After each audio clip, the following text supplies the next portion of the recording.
Commission ఏర్పాటు చేసిండ్రో త్వరలోనే కొత్త జడ్జి అపాయింట్మెంట్ అయ్యి కంప్లీట్ డీటెయిల్గా ఇన్వెస్టిగేషన్ అయితే అధ్యక్ష, అందులో ఎటువంటి అనుమానం లేదు. వాళ్ళు సభలో గొడవ చేసినంత బయట మాట్లాడినంత మాత్రాన చేసిన పాపాలు కడుక్కుంటామంటే అంత ఈజీ కాదు అధ్యక్ష. ఇది రెండోది అధ్యక్ష, అది చిన్నది. రెండోది మీ అందరికీ తెలుసు, మా జిల్లాల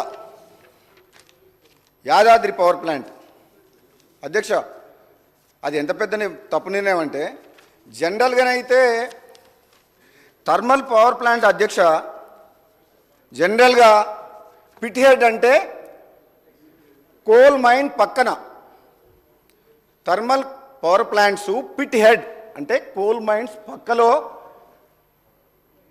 దగ్గరలో పిట్ హెడ్లో థర్మల్ పవర్ ప్లాంట్ పెడతారు అధ్యక్ష. మామూలుగా అయితే ఎక్కడైనా సరే ప్రపంచంలో ఎక్కడైనా సరే థర్మల్ పవర్ ప్లాంట్ ఎక్కడ పెడతారు అంటే మైన్ పక్కన పెడతారు. 250 కిలోమీటర్ల దూరాన దామరచర్ల మిర్యాలగూడ దగ్గర ఆనాడు ప్రభుత్వం పవర్ ప్లాంట్ ఎందుకు పెట్టింది, అక్కడ పెట్టాలన్న నిర్ణయం ఎందుకు తీసుకున్నది ఇప్పటివరకు కూడా ముఖ్యమంత్రి గారు వివరణ ఇవ్వలేదు అధ్యక్ష. అది చాలా పెద్ద విషయం. ఎందుకంటే నేను ఆనాడు అసెంబ్లీలో ఉన్నప్పుడు, గత అసెంబ్లీలో చెప్పిన, 2018లో ఎమ్మెల్యేగా ఉన్నప్పుడు ఆనాడు సభలో చెప్పిన, ఓపెన్ మార్కెట్లో తక్కువ ధరకు కరెంటు దొరుకుతుంది, మీరు వేల కోట్ల రూపాయలు హై రేట్ ఎక్కువ రేటుకి ఇంట్రెస్ట్కి తీసుకొచ్చి ఈ పవర్ ప్లాంట్ కడితే వినియోగదారుల మీద ఎక్కువ భారం పడుతుంది, రాష్ట్రం కూడా అప్పుల పాలయ్యే అవకాశం ఉంది, దయచేసి ఆ యాదాద్రి పవర్ ప్లాంట్ విషయంలో మరోసారి పునరాలోచించాలని చెప్పిన అధ్యక్ష. అప్పటికే ఆ ప్రాజెక్టు స్టార్ట్ చేసింది. అసెంబ్లీలో మాట్లాడిన అధ్యక్ష, ఆన్ రికార్డ్ అధ్యక్ష. ఆ ప్లాంటు అనుకున్న సమయానికి పూర్తి చేయలేదు, నిర్ణయము తప్పుడు ప్లేసు, టైం లిమిటు 3 ఏళ్ళు అనుకున్నది, ఇప్పుడు 10 ఏళ్ళు అయిందా స్టార్ట్ చేసి, ఇప్పటి వరకు వినియోగంలోకి రాలేదు అధ్యక్ష. 24,000 కోట్ల రూపాయలు అనుకున్న ప్రాజెక్టు, 25,000 కోట్ల రూపాయలు అనుకున్న ప్రాజెక్టు కాస్టు 36,000 కోట్లకు పోయింది. 11,000 కోట్ల రూపాయలు ఆ ప్రాజెక్టు కాస్ట్ పెరిగిపోయింది డిలే అవ్వడం వల్ల. రెండోది అధ్యక్ష, అందులో కూడా బిహెచ్ఎల్కు 20,000 crores వర్క్స్, 20,000 కోట్ల వర్కులు నామినేషన్ బేసిస్లో ఇచ్చిండ్రు. తద్వారా దాని దగ్గర సబ్ కాంట్రాక్టులు వాళ్ళ మనుషులే. మిగతా బ్యాలెన్స్ వర్క్స్ మొత్తము జెన్కో ద్వారా కూడా విచ్చలవిడిగా, దానికి లెక్క లేదు, పత్రం లేదు, కాంట్రాక్టర్లకు ఇష్టం వచ్చినట్టు ఇచ్చిండ్రు. అది మంత్రి గారు ఒప్పుకున్నా, మాజీ మంత్రి గారు ఒప్పుకోకున్నా, నాకు అర్థమైన విషయం చెప్తున్నా అధ్యక్ష, చాలా అంటే పారదర్శకత లోపించి ఒక ప్రాసెస్లో, కరెక్ట్ ప్రాసెస్లో మాత్రం టెండర్ ప్రక్రియ జరగలేదు, డబ్బులు పోయినాయి, అప్పుల పాలైంది, కరెంటు రాలేదు. మరి ఎవరు భరించాలి అధ్యక్ష? ఎందుకు అవసరం అధ్యక్ష? అది ఎంత లేటెస్ట్ టెక్నాలజీ వస్తుందంటే ఈ రోజులలో అధ్యక్ష, ఇప్పుడు కొత్తగా పవర్ గురించి ఎనర్జీ గురించి ఆలోచించే ఎవరు కూడా థర్మల్ వైపు మొగ్గు చూపిస్తలేరు. ముఖ్యంగా ఇంకో విషయం అధ్యక్ష, ఆ ప్లాంట్ పెట్టేటప్పుడు ఇంకో విషయం కూడా చెప్పిండ్రు. రాష్ట్ర పునర్విభజన చట్టంలో చాలా క్లియర్గా, యూపీఏ ప్రభుత్వంలో పునర్విభజన చట్టంలో ఉంది, రామగుండంలో 4,000 మెగావాట్ల పవర్ ప్లాంట్ ఏర్పాటు చేయాలని చెప్పి తెలంగాణ కోసం. అప్పటికి 1,600 మెగావాట్లు వచ్చిన తర్వాత మిగతా 2,400 మెగావాట్లు కూడా నిన్న కూడా కిషన్ రెడ్డి గారు మాట్లాడి ఈరోజు పేపర్లో చదివినా, అసలు మీకు కావాలన్నా ఇప్పటికి 4 సార్లు లేఖ రాసిండ్రు ఎన్టీపీసీ స్టేట్ గవర్నమెంట్కు. ఏమని? ఆ 2,400 పవర్ మెగావాట్స్ మీకు కావాలన్నా వద్దా, మేము ఇతర రాష్ట్రాలకు ఇవ్వాలన్నా అని. దానికి ఆన్సర్ చేయలే. యాక్చువల్గానైతే వాళ్ళు ఎన్టీపీసీ అప్పు తెచ్చుకొని, వాళ్ళు ఖర్చు పెట్టి, వాళ్ళు డబ్బు తెచ్చుకొని కట్టి 2,400 మెగావాట్స్ మనకి ఇస్తామంటే వద్దని యాదాద్రి పవర్ ప్లాంట్ అప్పు తీసుకొచ్చి కట్టిండ్రు, కానీ స్టార్ట్ కాలేదు. మన పునర్విభజన చట్టంలో ఉంది, మనకు పవర్ వస్తుంది, వాళ్ళ డబ్బుతో కడతామంటుండ్రు, పవర్ సప్లై చేస్తామంటుండ్రు, రామగుండం మైన్ ఏరియాలో ఉంది. ఇంత కష్టపడి ఇక్కడ యాదాద్రిలో కట్టాల్సిన అవసరం ఏముంది అధ్యక్ష? కొన్ని వేల కోట్లు ప్రజాధనము వృధాగా ప్రజల సొమ్ము పోయి వినియోగదారుల మీద, మన విద్యుత్ సంస్థలని నష్టాలు పోయి డోల్ డ్రమ్స్లో పడిపోతుంటే మాకు బాధ అనిపించదా అధ్యక్ష? చెప్పడం ధర్మం కదా అధ్యక్ష?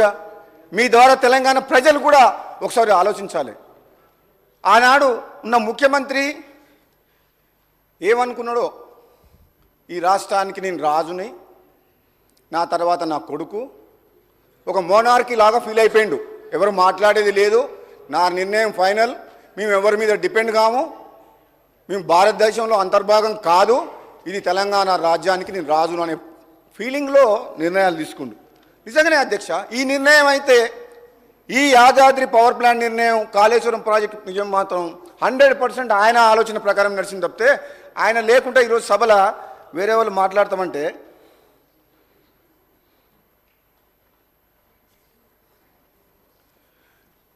మరి ఇప్పుడు మాకు కూడా అనిపిస్తుంది అధ్యక్ష, సభలో ఉండాలి, మరి ఎల్ఓపిగా ఉన్నప్పుడు సభలో ఉండాలి, మా మాటలు కూడా వినాలి, జవాబు చెప్పాలి. జవాబు చెప్పాల్సిన బాధ్యత ప్రతిపక్ష నాయకుడి హోదాలో ఉన్న కేసీఆర్ గారి మీద, మాజీ ముఖ్యమంత్రి గారి మీద ఉన్నది అధ్యక్ష. ఆయన తెలంగాణ ఉద్యమం ఉన్నప్పుడు మేము పార్టీలు వేరైనా ఆనాడు పార్లమెంట్ సభ్యులుగా మేము అందరం కలిసి పార్లమెంట్ సభ్యులుగా తెలంగాణ కోసం కొట్లాడి ఆయన డైరెక్షన్లో కూడా పనిచేసాం అధ్యక్ష. తెలంగాణ రాష్ట్రం కోసం, తెలంగాణ ఉద్యమం కోసం కొట్లాడుతుందని చెప్పి అంత గౌరవం ఉండే. కానీ తెలంగాణ రాష్ట్రం ఇచ్చిన కాంగ్రెస్ పార్టీని కాదని తెలంగాణ ప్రజలు కేసీఆర్కి అధికారం కట్టబెట్టినా బాధపడలే అధ్యక్ష. కానీ ఈ 10 ఏళ్ల పాలనలో ఒక అహంకారపూరితంగా నిర్ణయాలు తీసుకొని బాధ్యతారహితంగా నిర్ణయాలు తీసుకోవడం వల్ల రాష్ట్రం అప్పుల పాలై ప్రజలు కష్టాలు పడుతుంటే ఈరోజు జీతాలు ఇవ్వలేని పరిస్థితి, డబ్బులు ఇవ్వలేని పరిస్థితి, రాష్ట్రంలో టెండర్లు వేస్తే ఒక కాంట్రాక్టర్ కూడా రోడ్ వర్క్ టెండర్ ఏమంటే కూడా నేను వెయ్యను అంటుండు, బిల్లులు రాక 2-3 ఏళ్ళు అయిందని, అంటే వ్యవస్థ మొత్తం కూలిపోయింది అధ్యక్ష. అటువంటి రాష్ట్రం, ఒక మిగులు బడ్జెట్తో ఉన్న రాష్ట్రాన్ని ఒక కాంట్రాక్టర్ లేడు, ఒక డిపార్ట్మెంట్ లేదు, ఏ డిపార్ట్మెంట్లో వేల కోట్ల రూపాయలు బాకీలు ఉన్నాయి. వాళ్ళందరికీ ఏం చెప్పాలి అధ్యక్ష? ఎట్లా నడిపించారు అధ్యక్ష వాళ్ళు ప్రభుత్వాన్ని 10 ఏళ్ల పాటు? ఒక ఫ్యామిలీ రూల్ లాగా వాళ్ళకొక్కరికే పవరు. ఆనాడు ప్రభుత్వంలో ఉన్నప్పుడు మంత్రులు, ఎంపీలే కాక ఐఏఎస్ ఆఫీసర్లతోటి కాలు మొక్కించిన చరిత్ర ఇదా ప్రజాస్వామ్యం అంటే? ఇందుకోసమైనా తెలంగాణ వచ్చింది అధ్యక్ష? ఐఏఎస్ ఆఫీసర్లు కాలు మొక్కుతారా అధ్యక్ష? ఆఫీసర్లతో కాలు మొక్కించుకుంటారా? బ్యూరోక్రాట్స్తో కాలు మొక్కించుకున్న చరిత్ర ఎంత బాధాకరం అంటే నిజంగా అమరవీరుల ఆత్మ క్షోభిస్తుండొచ్చు అధ్యక్ష. ఇది కాదు తెలంగాణ అధ్యక్ష. మేము కోరుకున్న తెలంగాణ, ప్రజలు కోరుకున్న తెలంగాణ ఇది కాదు. కాంగ్రెస్ పార్టీ తెలంగాణ వీళ్ళ కోసం ఇవ్వలేదు. ఈ తెలంగాణ ప్రజల బతుకులు బాగుపడాలని చెప్పి ఈ పవర్ సెక్టర్లో రైతులు కానీ ఎవరు కానీ అన్యాయం గురి కావద్దని చెప్పి తెలంగాణ రాష్ట్ర మధ్యం ఇచ్చింది అధ్యక్ష. అధ్యక్ష, ఇంకో నిర్వాహకం గురించి చెప్తుంది అధ్యక్ష. ఛత్తీస్గఢ్ గవర్నమెంట్ అయిపోయింది అధ్యక్ష 15 నిమిషాలు.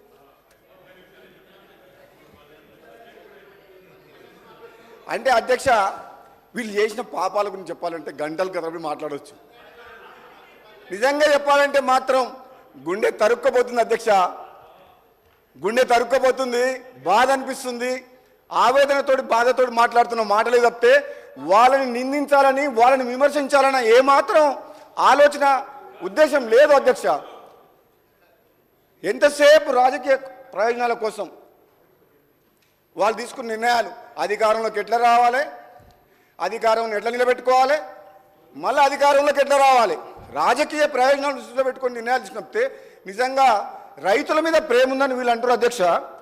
రైతు ప్రభుత్వం అంటారు అధ్యక్ష. రైతుల కోసం మీటర్లు పెట్టకుండా కొట్లాడినమంటారు అధ్యక్ష.